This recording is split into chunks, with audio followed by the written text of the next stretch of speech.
Good morning.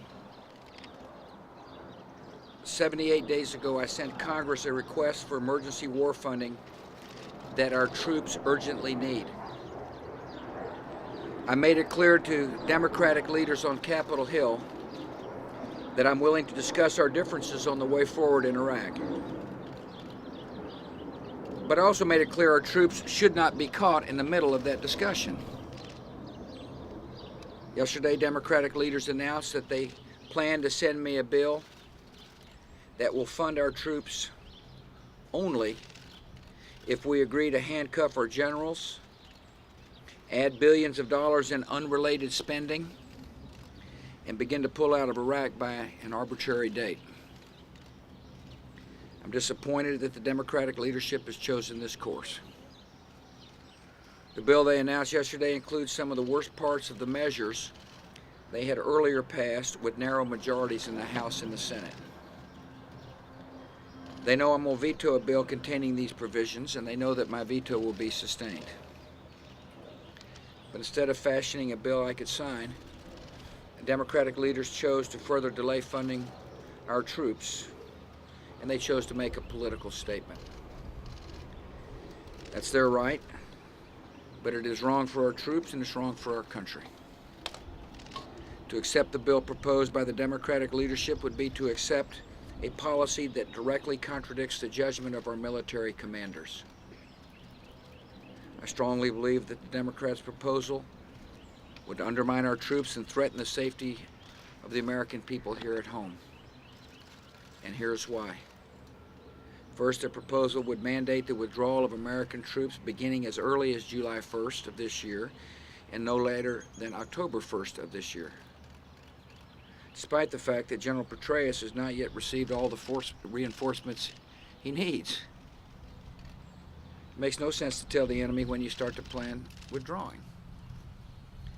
If we were to do so, the enemy would simply mark their calendars and begin plotting how to take over a country when we leave. We know what could happen next.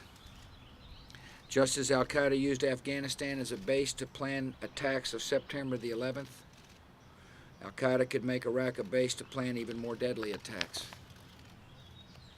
The lesson of 9/11 is that allowing terrorists to find a sanctuary anywhere in the world can have deadly consequences on the streets of our own cities. Precipitous withdrawal from Iraq is not a plan to bring peace to the region or to make our people safer at home. Instead, it would embolden our enemies and confirm their belief that America is weak. It could unleash chaos in Iraq that could spread across the entire region. It would be an invitation to the enemy to attack America and our friends around the world. And ultimately, a precipitous withdrawal would increase the probability that American troops would one day have to return to Iraq and confront an enemy that's even more dangerous. Second, the Democratic leadership's proposal is aimed at restricting the ability of our generals to direct the fight in Iraq. They've imposed legislative mandates. They passed legislative mandates telling them which enemies they can engage and which they cannot. That means our commanders in the middle of a combat zone would have to take fighting directions from legislatures 6,000 miles away on Capitol Hill. The result would be a marked advantage for our enemies and a greater danger for our troops.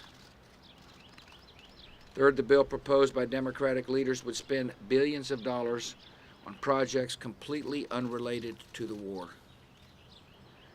The proposed legislation does remove some of the most egregious pork barrel projects that Democratic leaders had inserted in earlier bills.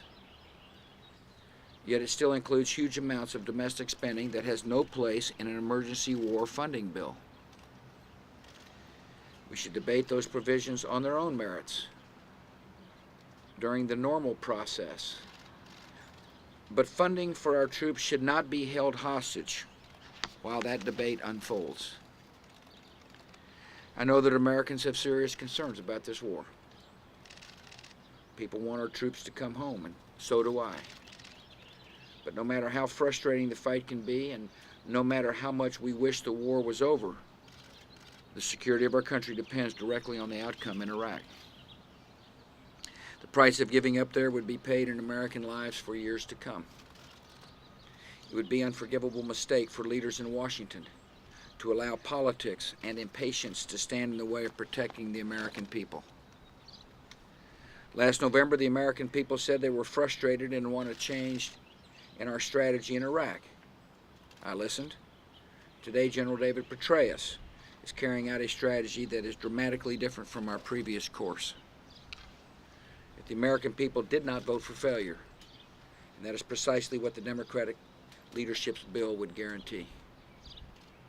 It's not too late for Congress to do the right thing and to send me a bill that gives our troops and their commanders the funds and flexibility they need. I'm willing to meet with leaders in Congress as many times as it takes to resolve our differences. Yet if the Democratic leaders insist on using the bill to make a political statement, they will leave me with only one option. I will veto it. And then I'll work with Congress to pass a clean bill that funds our troops without handcuffing our commanders, spending billions of dollars unrelated to the war, and forcing our nation to withdraw on the enemy's terms. Thank you. Mr. President, what about the special counsel investigation?